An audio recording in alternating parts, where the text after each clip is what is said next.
जन विकास महासभा और society of career technology के इस शिक्षा क्लास के छठे एपिसोड में आपका स्वागत है। आज हम कोशिका विभाजन के बारे में कुछ बातचीत करेंगे। कोशिका के जीवन चक्र में दो बातें होती हैं, कुछ समय जब वो डिवाइड नहीं कर रही है और कुछ समय जब वो डिवाइड कर रही है, विभाजित हो रही है। तो दोनों को मिला करके कोशिका चक्र या सेल साइकिल कहते हैं। कई बार मैं वाइवा में बच्चों से पूछता हूँ कि कोशिका विभाजन आपके शरीर में कहाँ हो रहा होगा, क्योंकि कई किताबों में ऐसा लिखा हुआ नहीं तो बच्चे इसका जवाब नहीं दे पाते हैं। उन्होंने ये तो पढ़ लिया है कि सोमैटिक सेल में माइटोसिस होता है और जर्म सेल में मियोसिस होता है, लेकिन जब मैं पूछता हूँ आपके शरीर में कहाँ हो रहा हो तो ये नहीं बता पाते कि अरे बाल हमेशा बढ़ रहा है तो बाल की जड़ में कोशिका विभाजन हो रहा होगा, नाखून हमेशा बढ़ता रहता है तो नाखून की जड़ में विभाजन हो रहा होगा। हमारे खून में रेड ब्लड सेल्स या रेड ब्लड कॉर्पसेल्स सिर्फ 120 दिन जिंदा रहते हैं, उसके बाद मरते रहते हैं। नई कोशिकाएं बनती रहती हैं आरबीसी मेगा कैरियोसाइट्स के विभाजन से, तो वहाँ पे सेल डिवीजन होगा। कभी हमें चोट लग जाता है या फुड़िया हो जाती है, घाव हो जाता है, तो वहाँ पे उसके हीलिंग ऑफ वुंड के समय कुछ नई कोशिकाएं बनती हैं, तो वहाँ पे कोशिका विभाजन होता है। इसके अलावा ये हमारी जो पूरी स्किन है, स्किन की आउटर लेयर हमेशा आउटर लेयर से तुरंत नीचे वाली लेयर में कोशिका विभाजन होता रहता है और कोशिकाएं ऊपर खिसकती रहती हैं, वो यहाँ से छूट करके अलग होती रहती हैं। तो बात यह है कोशिका चक्र या सेल साइकिल।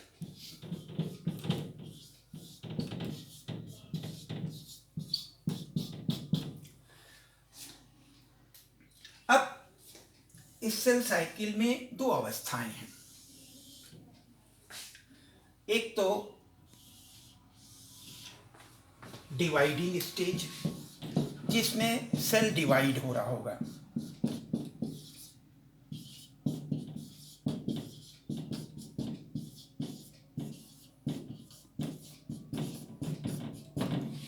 और दूसरा जिस समय डिवाइड नहीं हो रहा है तो इसे इंटरफेज कहते हैं।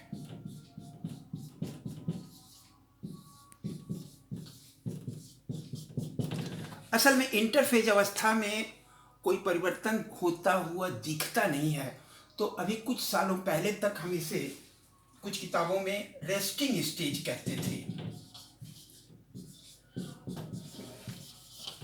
लेकिन ये रेस्टिंग स्टेज नहीं है। इसमें भी बहुत तरीके की क्रियाएं होती रहती हैं, गतिविधियां होती रहती हैं, इसलिए अब इसे रेस्टिंग स्टेज नहीं कहते हैं, इंटरफेज कहते हैं। कि एक बार एक कोशिका दो में डिवाइड हुई, उसके बाद फिर थोड़ी देर रुकी रही, उसमें नया प्रोटोप्लाज्म का मटेरियल बनता रहा, तो इंटरफेज में उसके फिर दोबारा विभाजित होना शुरू हुई। अब जो ये इंटरफेज अवस्था है, इसमें तीन बातें होती हैं। G1, S और G2 फेज। इसमें S का मतलब होता है सिंथेसिस, यहाँ पे इसी स्टेज में सिंथेसिस ऑफ डीएनए होता है। G फॉर ग्रोथ, इसमें नया प्रोटोप्लाज्मिक मटेरियल बनता है जिससे सेल का साइज बड़ा होता है, उसमें ग्रोथ होता है। अब इसी में प्रश्न उठता है कि ऐसा क्या होता है, हर समय तो हमारी सेल्स विभाजित नहीं होती हैं। जैसे बचपन से बड़े होने में कुछ समय तक कुछ कोशिकाएं विभाजित हो रही रहती हैं। पहले बच्चे की उंगली छोटी सी थी, फिर बड़ी होती है, लेकिन उसके बाद फिर इसका विभाजन रुक जाता है। तो कौन सी ऐसी चीज़ें हैं जो सेल के विभाजन को स्विच ऑन या स्विच ऑफ करती हैं? और इसके लिए यहीं G1 फेज में एक और फेज होता है जिसे कहते हैं G0 फेज, और यहीं पर कुछ एपिडर्मल ग्रोथ फैक्टर्स होते हैं जो कि सेल साइकिल को, विभाजन को फिर स्विच ऑन या स्विच ऑफ करते हैं, और यही लगातार स्विच ऑन कर देते हैं तो फिर कैंसर हो जाता है। तो अब जो सेल डिवीजन है, डिवाइडिंग स्टेज, इसमें भी दो अवस्थाएं होती हैं। पहले तो न्यूक्लियस का विभाजन जिसे कैरियोकाइनेसिस कहते हैं, और उसके बाद साइटोप्लाज्म का विभाजन जिसे साइटोकाइनेसिस कहते हैं।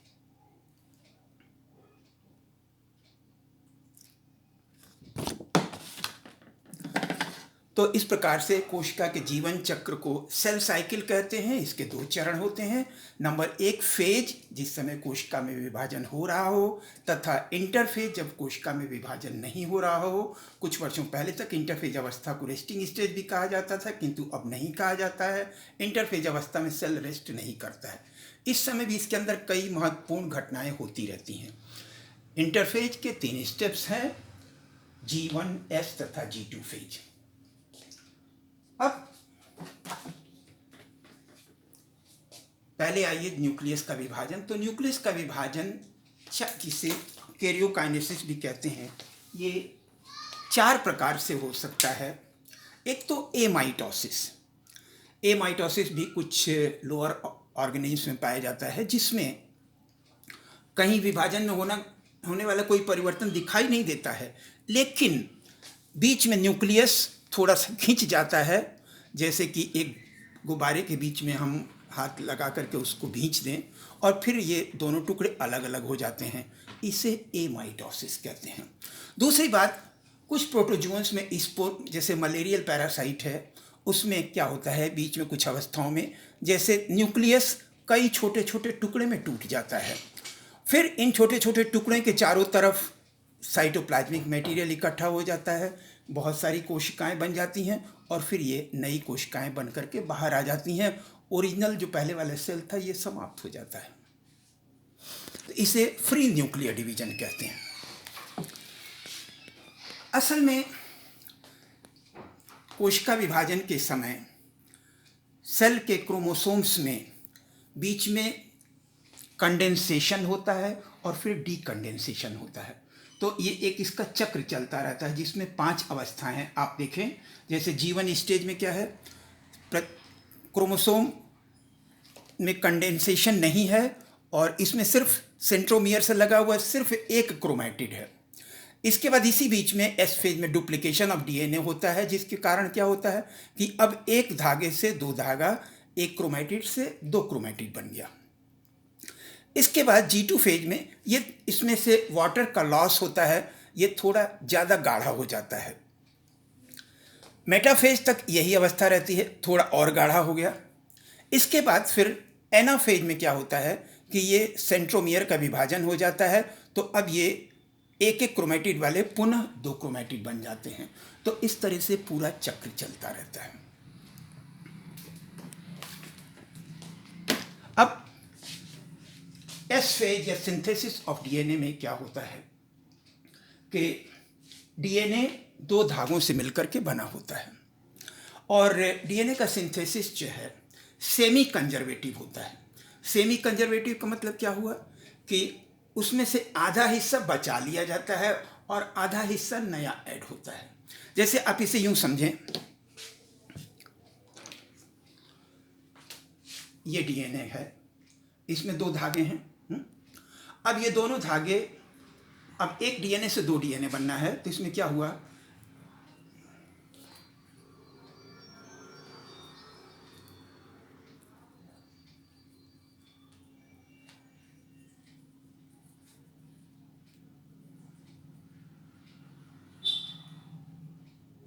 ये दोनों धागे जैसे अलग अलग हो गए। अब अलग होने के बाद क्या होता है, इसमें से आधा हिस्सा पहले से बचा रहेगा, और इसी के बगल में इस तरीके का एक और धागा ला करके इसके बगल में जोड़ दिया जाता है। इसके बगल में फिर क्या होगा, इसी तरीके का दूसरा धागा ला करके जोड़ दिया जाएगा।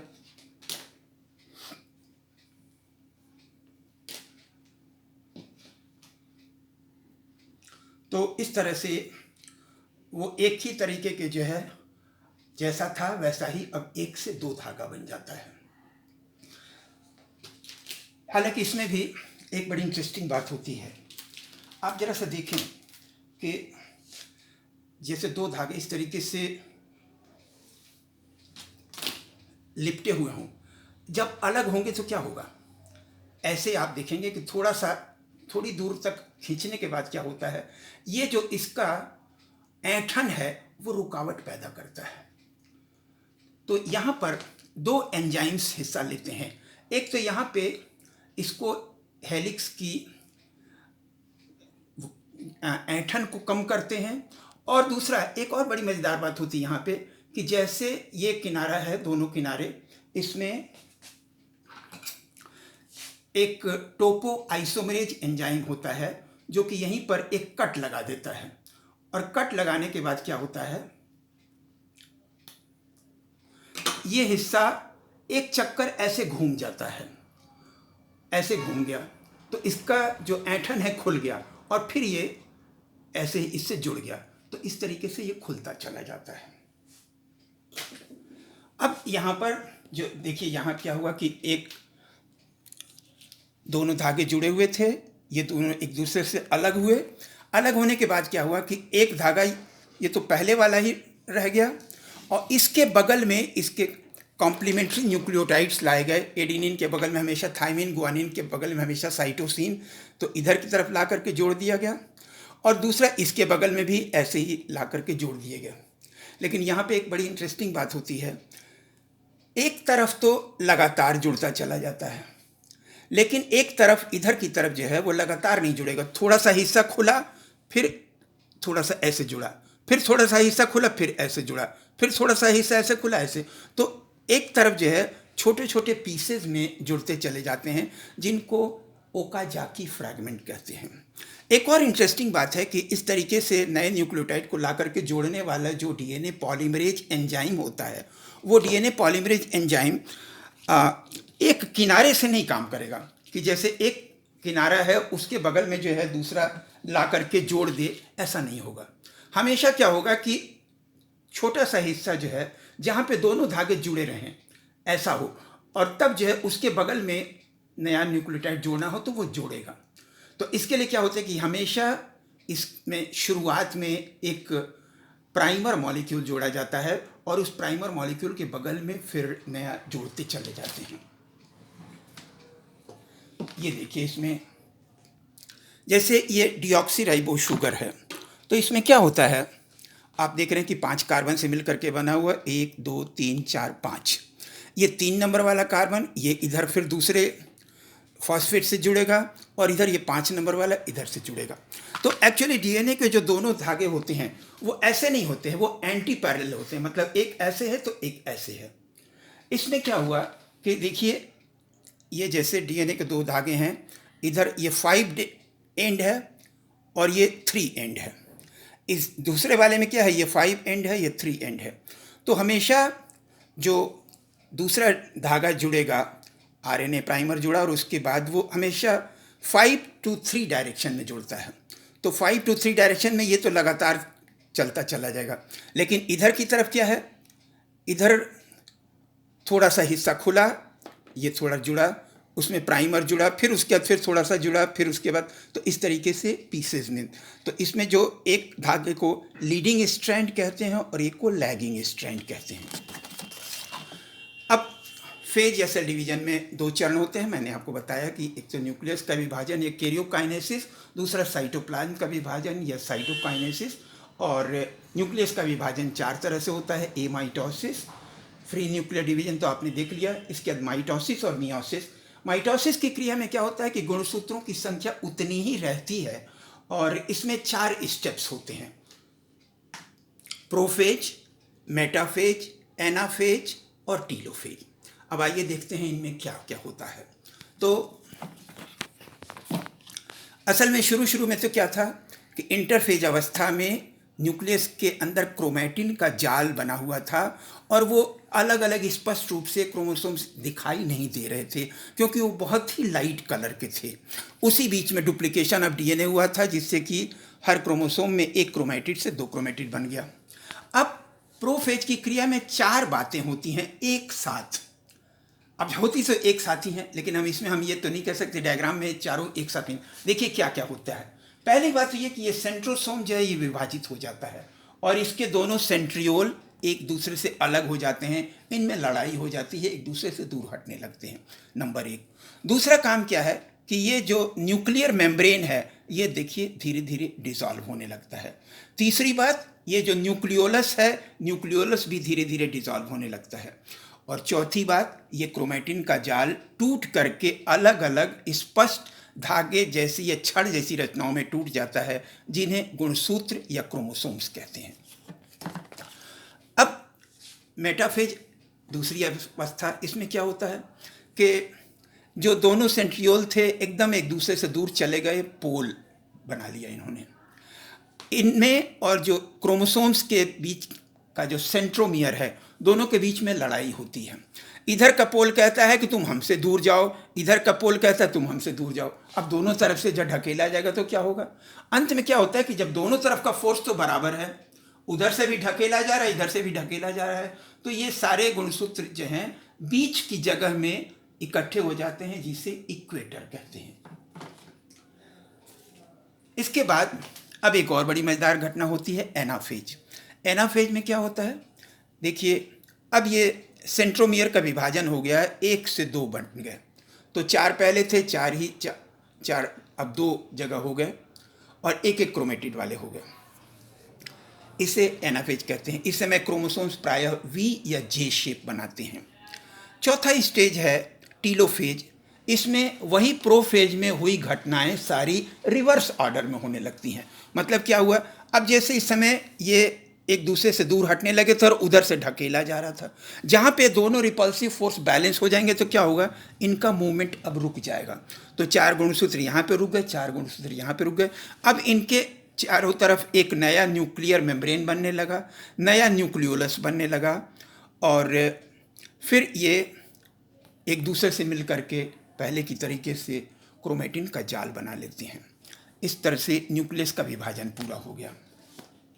अब साइटोप्लाज्म का विभाजन या साइटोकाइनेसिस, इसमें प्लांट सेल्स में अलग तरीके से होता है, एनिमल सेल्स में अलग तरीके से होता है। एनिमल सेल्स में क्या होता है कि जैसे फॉरोइंग में क्या होता है, जैसे 2 न्यूक्लियाई बन गए, अब उसके बाद जो इनका सेल मेम्ब्रेन है बीच में भींच गया, एक दूसरे के पास आने लगा और फिर एक दूसरे से मिल गया, तो अब ये 2 अलग अलग कोशिकाएं बन गई। इसे फॉरोइंग कहते हैं। प्लांट सेल्स में क्या होता है कि बीच में मेम्ब्रेन मटेरियल इकट्ठा होने लगता है, जिसको कहते हैं सेल प्लेट, और डिपॉजिट होते होते पूरी पूरी दीवार बन जाती है, और पूरी दीवार बन गई तो उसके बाद ये दोनों कोशिकाएं अलग अलग हो गई। तो ये हुआ माइटोसिस, जो कि सोमैटिक सेल्स में होता है, जिस हमारे शरीर में, जैसे मैंने आपको बताया कि बालों की जड़ में, नाखून की जड़ में, ब्लड में और स्किन के नीचे। एक और तरीके के कोशिका विभाजन है जिसे मियोसिस कहते हैं, जिसे हम नेक्स्ट टर्न पे बताएंगे। धन्यवाद, थैंक यू।